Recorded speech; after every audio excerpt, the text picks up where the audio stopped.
नमस्कार, स्वागत है आपका महाबहस में। मैं हूं आपके साथ मेनका चौधरी और आज बात होगी 80 बनाम 20 की लड़ाई की। न्यूज 18 एजेंडा के मंच पर रविवार को सीएम योगी आदित्यनाथ ने एक बयान दिया जिस पर आज सियासी घमासान मचा है। सीएम योगी ने कहा कि 2022 के चुनाव में 80% बनाम 20% की लड़ाई होगी। योगी के बयान को विपक्ष ने हाथों हाथ लपका और आरोप प्रत्यारोप का दौर शुरू हो गया। विपक्ष सीएम योगी के बयान को हिंदू मुसलमान ये कह रहा है। देखिए ये रिपोर्ट। इस पर महाबहस शुरू करें उससे पहले एक डिटेल रिपोर्ट।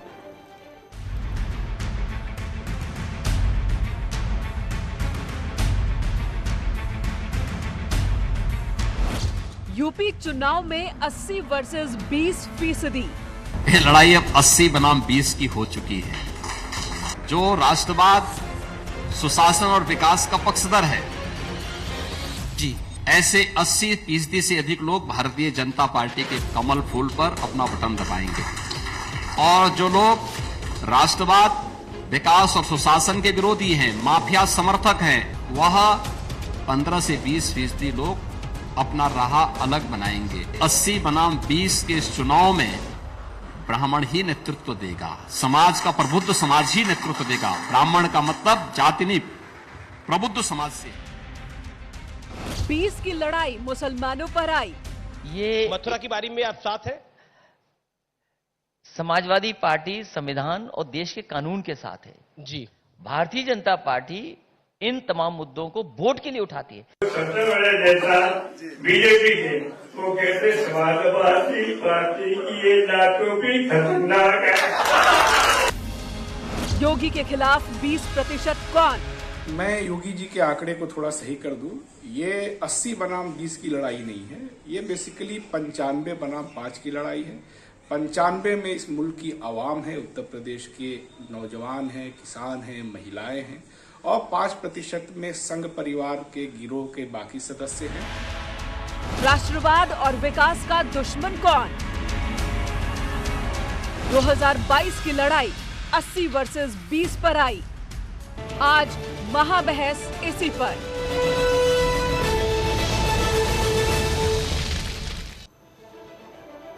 और महाबहस में हम अपने मेहमानों के पास चले उससे पहले आपको बता दें कि न्यूज 18 के आज के सवाल क्या है। हमारा आज का सवाल है, क्या यूपी में जो लड़ाई होगी वो 80 बनाम 20 की लड़ाई है? और अगर 80 बनाम 20 की लड़ाई है तो इसके मतलब क्या है? योगी का बयान क्या सांप्रदायिक है? सीएम योगी के लिए 20% कौन है? ये हमारे आज के सवाल है। राष्ट्रवाद और विकास विरोधी की जो बात हो रही है, चुनाव में तुष्टीकरण की सियासत क्यों, ये सवाल भी न्यूज 18 पूछ रहा है और अपने मेहमानों से पूछेगा कि आखिर कौन कर रहा है सांप्रदायिक ध्रुवीकरण? क्या सीएम के बयान की वजह से हो रहा है या विपक्ष ये चाह रहा है? तमाम सवाल होंगे। इस वक्त हमारे सभी मेहमान जुड़ चुके हैं। अपने मेहमानों का रुख कर लेती हूं मैं इस वक्त। सबसे पहले आपको बता दूं, बीजेपी की तरफ से मनीष शुक्ला मौजूद है हमारे साथ, बीजेपी प्रवक्ता। डॉक्टर विजय राठी, प्रवक्ता समाजवादी पार्टी, हमारे साथ जुड़ चुके हैं। सचिन रावत, प्रवक्ता कांग्रेस, और मनोज रघुवंशी, वरिष्ठ पत्रकार, इस वक्त हमारे साथ जुड़ेंगे। थोड़ी देर में उनका इंतजार है। मनीष शुक्ला बीजेपी से और डॉक्टर विजय राठी समाजवादी पार्टी से। सबसे पहले विजय राठी जी, आपके पास ही आती हूं। आखिर कैसे सीएम का यह बयान आपको लगा हिंदू मुसलमान वाला बयान है? देखिए, जो सीएम साहब बयान देते हैं वो उनका इतिहास ये अब कोई नया नहीं है। ये पुराने समय से हम लोग देखते हैं उनके कि किस तरह के बयान होते हैं। तो उनके बयान पे हम लोग ज्यादा चर्चा नहीं करते, ना हम उसको गंभीरता से लेते। हाँ, ये जरूर है कि वो जो चीजें बोलते हैं वो उन्हीं के लिए उल्टा उनके गले की हड्डी बन जाता। ना वो निगल सकते हैं ना उसको उगल सकते हैं। नहीं नहीं, मेरा सिंपल सा सवाल है डॉक्टर विजय राठी। डॉक्टर विजय राठी, आपने इतिहास की कौन सी किताब पकड़ी है? मुझे नहीं पता इतिहास की किस किताब की आप बात कर रहे हैं और उसके आधार पर आप ये कह रहे हैं। ये बताइए, न्यूज 18 के महामंच पर, एजेंडा यूपी के मंच पर सीएम ने अगर कहा कि ये लड़ाई 80 बनाम 20 की है तो ये हिंदू मुसलमान की लड़ाई आपको कैसे लगी? आपने मेरे से सवाल पूछा और वही सवाल आपने रिपीट किया, कम बिल्कुल। से कम 30 सेकंड आपने लिए और मुझे 10 सेकंड आपने बोलने नहीं दिया। नहीं, आपने जवाब इतिहास की आप बात क्या की। चाहते हैं? मैं क्या वर्तमान की मुझे बात एक कर चीज रही बताइए, हूँ, क्या एग्जाम इतिहास चल की रहा बात है? नहीं, वर्तमान की बात। क्या एग्जाम चल रहा है? ऑब्जेक्टिव टाइप क्वेश्चन है, यस और नो में जवाब दीजिए। आप सवाल आपका वर्तमान लंबा की है बात और जवाब कीजिए भी ना, आप सुनना चाहते हैं। आपको किस तो आधार पे लग वर्तमान रहा की है? बात, इतिहास बेकार है। इतिहास और भविष्य काल बेकार है कि वर्तमान की? मैं वर्तमान की बात कर रहा हूँ। सबसे ज्यादा इतिहास आधार की बात तो भारतीय बताइए, जनता पार्टी कर रही है। इतिहास मैं मत अगर पढ़ाइए, आप आधार सुनेंगी तो बताइए। आधार ही बताऊंगा। ठीक है, आधार बोलिए, ही बताऊंगा अगर आप बोलिए, सुनेंगी। बोलिए। मुख्यमंत्री को कोई सीरियस नहीं लेता उत्तर प्रदेश में, कोई सीरियस नहीं लेता मुख्यमंत्री को, जिसको ना इतिहास पता है ना भूगोल पता है। और अगर आपको पता हो कि पढ़े लिखे लोगों की बात की भी कुछ वैल्यू होती है, उनको कोई सीरियसली नहीं लेता। आज वो जब बात करते हैं वो महंगाई पे बात नहीं करते, वो बेरोजगारी पे। और जैसे ही मैं ये चीजें बोलूंगा आप तुरंत मुझे टोक देंगी बीच नहीं, में आप कि बोल रहे नहीं, हैं, आप इस पे आप बात बोल रहे कीजिए। हैं, बोलिए, वो आगे महंगाई पे बोलिए। बात नहीं करते, वो बेरोजगारी पे बात नहीं करते। अभी मैं 3 दिन पहले लखनऊ में देख रहा था, 69,000 भर्ती वाले शिक्षक बैनर लेके पूरे लखनऊ में घूम रहे हैं। मेरी समझ में ये नहीं आता कि किसी भारतीय जनता पार्टी के नेता को या किसी चैनल को वो क्यों नहीं दिखते। हमें गए, हमें तो दिख गए, वो सड़कों पे बैनर लेके घूम रहे हैं कि उसमें 22,000 वैकेंसी जोड़ ठीक है, करके हमारा आपने भला मेरे कर सवाल दीजिए। का जवाब और नहीं उसी दिया। दिन आचार संहिता आपने लग मेरे गई। सवाल का उन्हीं जवाब ने नहीं आचार दिया और रही आप बात बोलेंगे कि मैं 80 और आपको 20% टोक रही हूं। की, हाँ, वो बोलिए। 80% जो जनता है, 80% जनता, उसमें गरीब, महिला, शोषित, वंचित, बेरोजगार, किसान जिनके ऊपर गाड़ियां चढ़ाई, जिनको अपना दाम नहीं मिला, जो अपनी फसल बेचने के लिए परेशान रहे, गन्ने का दाम नहीं बढ़ाया इन्होंने, जो युवा लाठियां खाते रहे, जो गर्भवती महिलाएं जिनके पेट पे योगी जी की पुलिस लात मारती रही, वो सभी 80% लोग एक तरफ हैं। और 20% कौन लोग? 20% वो जो योगी आदित्यनाथ के साथ हाँ में हाँ मिलाते हैं, ठीक है। वो लोग जो किसानों के ऊपर गाड़ियां चढ़ाते हैं, वो लोग माफिया जो क्रिकेट खेलते हैं, जिनकी वीडियो आपके चैनल पे हम लोग देखते हैं, वो सारे 20% लोग एक तरफ हैं। ठीक है, तो इनसे विजय जी, कुछ होने वाला विजय नहीं जी, है, अभी अब जाने का इनका टाइम। आपके इस सवाल का जवाब मैं मनीष शुक्ला से लूंगी, लेकिन उससे पहले एक सवाल और आपसे करूंगी। तो अखिलेश यादव ने जो कहा 80-20 की परिभाषा उन्होंने जो दी हिंदू मुसलमान की, उन्होंने जो कहा कि सीएम विभाजन करना चाहते हैं, तो आप उस बयान से पलट रहे हैं? परिभाषा 80-20 की अब आप बदल रहे हैं? ये तो देखिए क्या होता है कि same environment, same information, different जो होता परसेप्शन होता। हाँ। ये जो धर्म का चश्मा है, तो पहले हर बयान से हम लोग कहते हैं नहीं, तो कि ये तो धर्म का अखिलेश जी चश्मा ने तो कहा ना। योगी जी ने लगाए हुए हैं ना। अरे आपके नेता ने धर्म का कहा, चश्मा तो आपके योगी नेता जी ने कहा, लगाया हुआ है। आपके नेता ने कहा 80 बनाम 20 यानी कि हिंदू मुसलमान की बात करें, वो कपड़ों की बात करें, ये लोग तो वो हैं जो कपड़ों से पहचान लेते हैं। ठीक है, आप जिन्ना की बात करें, ठीक है, आप जिन्ना की बात करें, ठीक है, आपके नेता तालिबान की तरफदारी करे, वो ठीक है, आपके नेता 15 आतंकवादियों को छुड़ाने की तरफदारी करे, वो ठीक है। प्रधानमंत्री जी के पास जो कम्युनिटी है वो सब बढ़िया है, लेकिन जो गरीब है, जो दबा है, कुचला है, वो उनके लिए आतंकवादी है। जो अमीर है वो इनके दामाद है, जो गरीब है वो इनके लिए आतंकवादी है। कौन नहीं जानता इस बात को? अब ये क्या परिभाषा कहां से सोशल मीडिया आई? नहीं जानता? ठीक है, चलिए जवाब ले लेते हैं। परिभाषा इन्हीं की गढ़ी है। विजय जी, मनीष जी ये से इन्हीं जवाब की है। देते हैं। ये परिभाषा, विजय जी, ये परिभाषा सुनिए, सुनिए, अब आप ये शिकायत नहीं कर सकते, ये शिकायत नहीं कर सकते आप। क्या मुख्तार अब्बास नकवी आपको, ठीक है, अब शिकायत नहीं कर सकते आप कि आपके पास वक्त की हमने कमी रखी है, आपको बहुत वक्त दिया। मनीष जी से जवाब देते हैं। मनीष शुक्ला, जवाब दीजिए। आपने मुझे समय दिया आज। मनीष शुक्ला, जवाब दीजिए। देखिए मेनका जी, अभी समाजवादी पार्टी के प्रवक्ता ने जो जवाब दिया, अपने जो राष्ट्रीय अध्यक्ष हैं उनके उलट जवाब दिया। यानी ये अपने राष्ट्रीय अध्यक्ष को नॉन सीरियस लेते हैं। हम और किसी की बात नहीं करते, क्योंकि अखिलेश यादव ने तुरंत उसको लपका, कहा धर्म के आधार पर बंटवारा कर रहे हैं योगी जी, जबकि योगी जी ने अपने वक्तव्य के दौरान ही इस बात को कंफर्म किया। 80% में कौन लोग? 80% में वो लोग हैं जो सुशासन के समर्थक हैं, जो अपराध मुक्त उत्तर प्रदेश के समर्थक हैं, माफिया मुक्त उत्तर प्रदेश के समर्थक हैं, आतंकवाद मुक्त उत्तर प्रदेश के समर्थक हैं, गेहूं और धान किसानों को खरीदा जाए इसके समर्थक हैं, गन्ना का भुगतान किया जाए इसके समर्थक हैं, शौचालय और आवास बने इसके समर्थक हैं, बिजली सबको मिले इसके समर्थक हैं, 4-4 एक्सप्रेस वे मिले इसके समर्थक हैं, मेडिकल कॉलेजेस बने इसके समर्थक हैं। वो 80% हैं और वो भारतीय जनता पार्टी के साथ हैं। दूसरे वो लोग हैं जो कचहरी बम कांड के आरोपियों को छोड़ने वालों के साथ खड़े होते हैं, रिजवान जहीर बलरामपुर से इनका पूर्व सांसद है, अपने ही पार्टी के चेयरमैन को मारने के जुर्म में आज ही पकड़ा गया।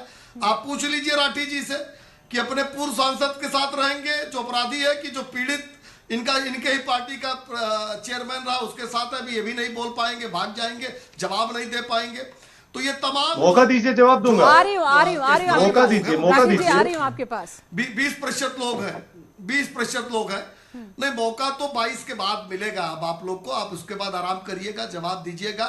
जनता ने काट की हांडी 2012 में 15 मार्च को चढ़ाई थी। मनीष जी अब जवाब ले लेते हैं। मेनका जी, उनको आपने 6 मिनट समय दिया, आप हमको चलिए 30 सेकंड ले लीजिए, समय दिया। आप 30 तो सेकंड बड़ा ले अन्याय आप लीजिए, 30 सेकंड और ले लीजिए। बड़ा अन्याय कर रही है। देखिए 2012 से 17 के बीच उत्तर प्रदेश में क्या हुआ? उत्तर प्रदेश में आतंकवादियों को छोड़ने की पैरवी हुई। मुजफ्फरनगर में सचिन और गौरव जो अपनी बहन की लाज बचाते हुए मारे गए, उनके अपराधियों को छोड़ने की पैरवी आजम खान करते रहे अखिलेश यादव का सरपरस्ती में। जवाहर बाग हत्याकांड होता रहा इस उत्तर प्रदेश में। कुंडा में सीओ मारा गया, ये पहली घटना अखिलेश यादव ने की। पीड़ित को भी मुआवजा दे दिया, जिसने मारा केवल इनकी जात का था, इनका। ठीक है, आपने भी बहुत सारे आरोप लगा दिए, आपने भी मनीष जी आपने भी बहुत सारे आरोप लगा दिए। मनीष जी ठीक है, विजय राठी के पास आती हूँ। विजय राठी जी, मनीष जी सुनिए मेरी बात सुनिए, ठीक है मेरी बात सुनिए, मेरी बात सुनिए अब, ठीक है विजय राठी जी, आप मनीष जी के आरोपों का जवाब दीजिएगा। साथ में एक सवाल मेरा भी है। मनीष जी कह रहे हैं कि आप तो अपने ही नेता को सीरियसली नहीं ले रहे, उन्होंने परिभाषा कुछ और दी थी 80-20 की, आपने यहां आकर बदल दिया। और दूसरा सवाल यह है कि अगर आपको लगता है, आपकी पार्टी को लगता है, आपके नेताओं को लगता है कि मौजूदा यूपी सरकार में मुसलमानों के साथ, अल्पसंख्यकों के साथ अन्याय हो रहा है, तो कोई तथ्य रखिए, बताइए कि ये मुस्लिम बहुल इलाके हैं, यहां पर बिजली नहीं पहुंची जैसे बाकी यूपी में पहुंची है, यहां पर पानी नहीं पहुंचा, यहां सड़कें नहीं बनी जैसे बाकी यूपी में बनी है। तो इस तरह के तथ्य रखिए ना। आपके नेता तरह तरह की बातें बोलते हैं, वर्ग कुछ और कहेंगे, एसपी हसन कुछ और कहेंगे, कहिए। मेनका जी, बिजली पे, मेडिकल पे अगर मैं बात करूंगा तो आप सुनेंगी? मैं अगर बिजली की बात करूं, 12 ललितपुर, अनपरा डी, पनकी, हरदुआगंज, परिच्चा, घाटमपुर, ये जानती है कौन से प्लांट है? ये वो प्लांट है जो समाजवादी ने पूरे किए और शुरू किए। और देखो फिर बीच में बोल रहे हैं वो। मेनका जी उनको शांत कीजिए, मैं बीच में नहीं बोला, मैं बीच में नहीं बोला। मेनका जी उनको शांत कीजिए। मेरा ये सवाल है मेनका जी आपके माध्यम से, ठीक है आपके माध्यम से झूठ उजागर हो मनीष जाएगा। जी एक मिनट, मनीष जी एक मिनट, विजय राठी का जवाब आ जाने दीजिए। मनीष जी एक मिनट, विजय राठी का जवाब आने दीजिए। विजय राठी जी, मनीष जी एक मिनट, उनको शांत कीजिए, उनको शांत कीजिए। मनीष जी प्लीज, रिक्वेस्ट है मनीष जी। विजय राठी, अब आपसे भी, विजय राठी आपसे भी मेरा रिक्वेस्ट है कि जो सवाल मैंने रखा उसका जवाब दीजिए।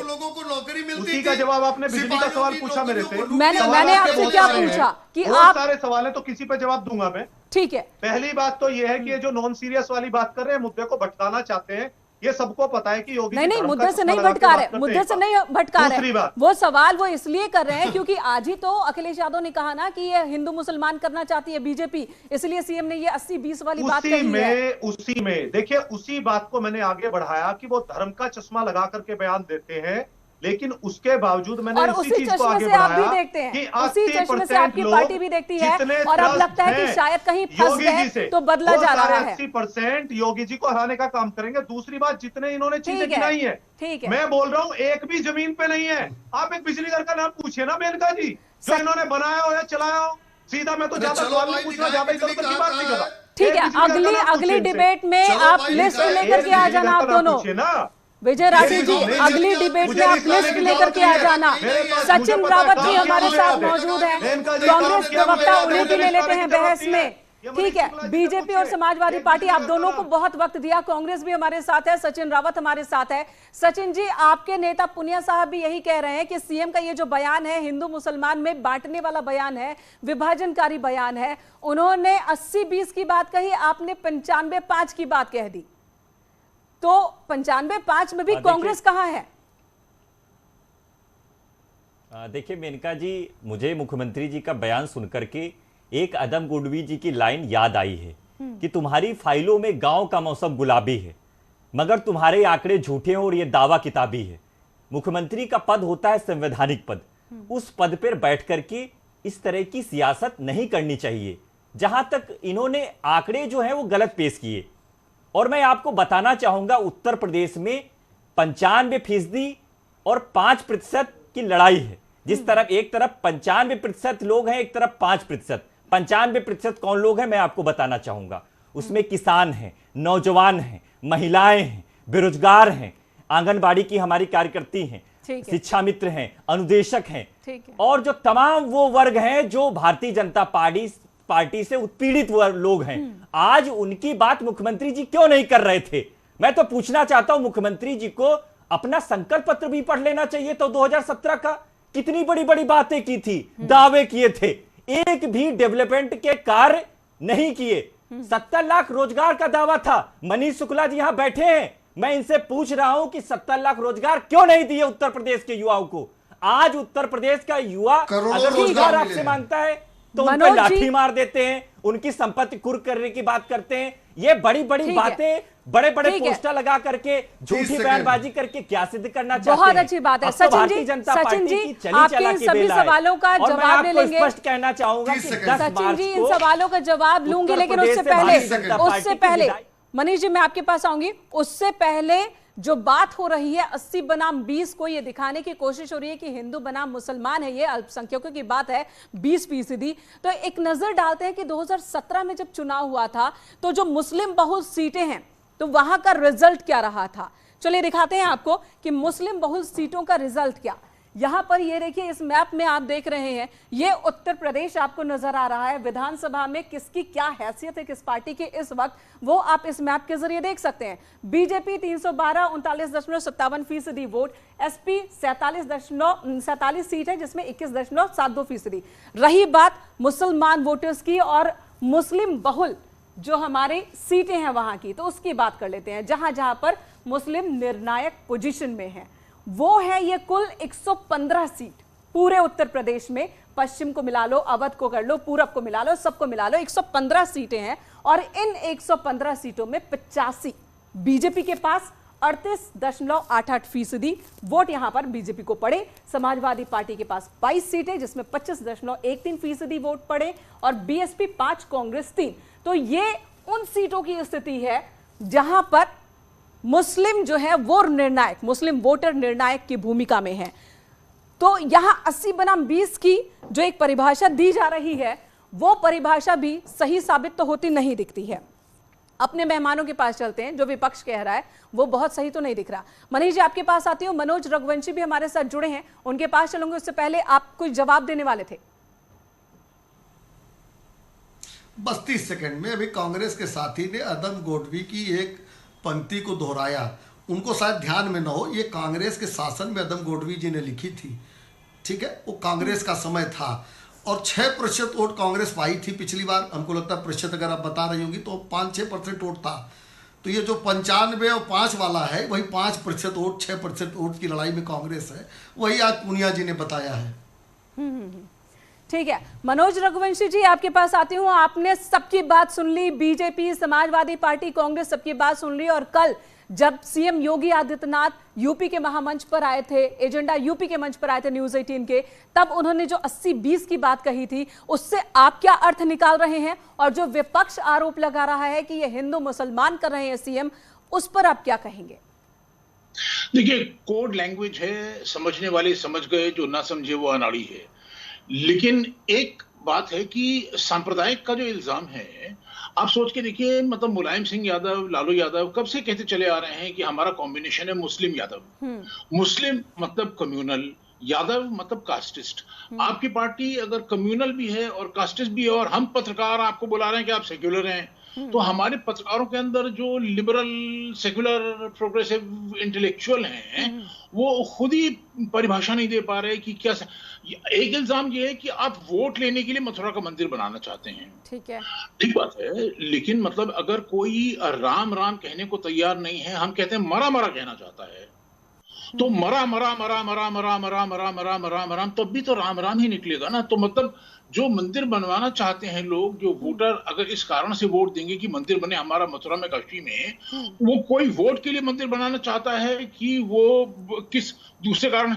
वो तो इस बात से बिल्कुल यहाँ पर आपने जो एक बहुत बड़ी बात कही है, राठी जी से जवाब ले लूंगी, वक्त बहुत कम है, लेकिन आखिरी रिएक्शन मुझे लगता है राठी जी से ही लूंगी। ये बताइए, जब आप MY समीकरण की बात कहते हैं, खोलकर कहते हैं, तब तो आप सेकुलर होते। ये कहने के बावजूद भी चलिए 80-20 का मतलब वो मान भी लिया जाए, तो सीएम ने तो ये भी कहा कि वो सबके मुख्यमंत्री हैं, उन्होंने कभी किसी योजना में कहीं कोई फर्क नहीं किया, जिन्होंने वोट दिया, जिन्होंने वोट नहीं दिया, किसी का फर्क नहीं किया। जी, मैं आपका सवाल समझ गया। आप वो वीडियो या ऑडियो चलाइए जिसमें ये कहा हो किसी भी नेता ने कि मुस्लिम और यादव पे डिपेंड करते, चलाइए वीडियो टीवी पे। मैं देखना चाहता हूं, सुनना चाहता हूं। MY समीकरण उत्तर प्रदेश और बिहार का MY समीकरण पूरे भारत में किसे नहीं पता है? मुझे पता की बात छोड़िए, आप राठी साहब, राजनीति की थोड़ी भी समझ रखने वाला इंसान। मेनका जी टीवी पे चलाइए, जिसने कहा हो सिर्फ हमें मुस्लिम और यादव चाहिए, सभा के नेता ने चलाइए, नेताजी ने, अखिलेश जी ने कहा चलाइए, दिखाइए मुझे कहा है, उसके बाद ये बात करना। राजनीति की थोड़ी भी समझ रखने वाला, चाहे वो बिहार का हो, उत्तर प्रदेश का हो। मैं राजनीति की ना आपकी समझ की बात कर रहा हूँ, अपनी कर रहा हूँ। ठीक है, एक प्रोफेसर, मैं जानना चाहता हूँ कहाँ वीडियो ऑडियो चला, दिखाइए मुझे आज टीवी पे। आपके हसन साहब तो कहते हैं ना, आपके हसन साहब तो कहते हैं ना कि मिलकर एक, सुनिए आपने सुनिए विजय राठी जी, आपके नेता हसन साहब कहते हैं ना कि एकजुट होकर के मुसलमानों को वोट देना होगा। आपके नेता है, मुस्लिमों से अपील करते हैं कि एकजुट होकर के वोट देना होगा। क्यों अपील करते हैं वो? नहीं, मैं आपसे ही पूछ रही हूँ, ये एग्जाम्पल दे रही हूँ मैं आपको। विजय राठी जी, एग्जाम्पल दे रही हूँ आपको। मेनका जी, एक बात कहूँ आपसे जी, बोलिए। सिर्फ कांग्रेस की, सिर्फ समाजवादी और आरजेडी की बात नहीं है कि जिस MY की आप बात करते हैं, आपके हसन साहब कहते हैं, खुलकर कहते हैं कि एकजुट होकर मुसलमानों को वोट देना होगा। आपके ही नेता है ना, नेता का नाम लिया था, आपके ही नेता है ना। कौन से? नहीं, आप भूल गई, आप बात पलट रही हैं अपनी। मैं बात पलट रही हूँ, नेता का नाम लिया, मैं बात पलट रही हूँ, मैं तो आपके ही नेता का एग्जांपल दे रही हूँ। समाजवादी के संरक्षक का आपने नाम लिया। नहीं, आप वीडियो दिखाइए, आप ऑडियो दिखाइए। हमारे लिए सब धर्म, सब जातियां। सुनिए, समाजवादी पार्टी के नेता का ही नाम लिया मैंने और अभी भी कायम हूँ इस पर। ठीक है, ये गलत बयान नहीं है, ये गलत बयान बिल्कुल नहीं है। ठीक है राठी साहब। मनोज जी, आखिरी रिएक्शन मनोज जी। हाँ मेनका जी, ये सिर्फ समाजवादी और आरजेडी की बात नहीं कर रहा हूं मैं। कमलनाथ का वीडियो, कमलनाथ के अपने कमरे के अंदर वो बैठे हुए थे, मुस्लिम लोग बैठे हुए थे, उनसे कमलनाथ खुद ही कह रहे हैं कि भाई आप मुसलमान लोग हमारे साथ पिछली बार अगर आप कम आए तो हमारा कबड़ा हो जाएगा। बिल्कुल, और एक दो नहीं, दर्जनों नेताओं के इस तरह के बयान हैं। माफी के साथ आप सभी को रोकना चाहूंगी, वक्त नहीं है और माफी के साथ रोकना चाहूंगी। जनता भी समझदार है कि कौन क्या कहना चाह रहा है और क्या कह रहा है, जनता वो समझ सकती है। चलिए, आज का जो हमारा कू का सवाल था, कू पर जो हमने सवाल पूछा था, वो सवाल एक बार बता देती हूँ। हमारा आज का सवाल था कि क्या यूपी में चुनाव की जो लड़ाई है वो 80 वर्सेस 20 की लड़ाई है। और इस पर शीशपाल सिंह नाम के हमारे एक यूजर ने कमेंट किया है कि अब जनता जागरूक हो गई है, 10-20% ही कुछ कारणों से अंधेरे में ढकेल दिए जा सकते हैं। जनता स्थायी, अस्थायी, योग्य, अयोग्य, सही, ईमानदार, भ्रष्टाचारी, माफिया, इन सबको ध्यान में रखकर काम करने वाले लोगों को ही महत्व देने वाली है। तो वही बात इस दर्शक ने भी, इस यूजर ने भी, इन्होंने भी लिखा है कि जनता समझदार है और कौन क्या कह रहा है, किसके कहने का क्या मतलब है, वो अर्थ वो निकाल सकते हैं। महाबहस में इतना ही। ब्रेक के बाद भी खबरों का सिलसिला जारी है।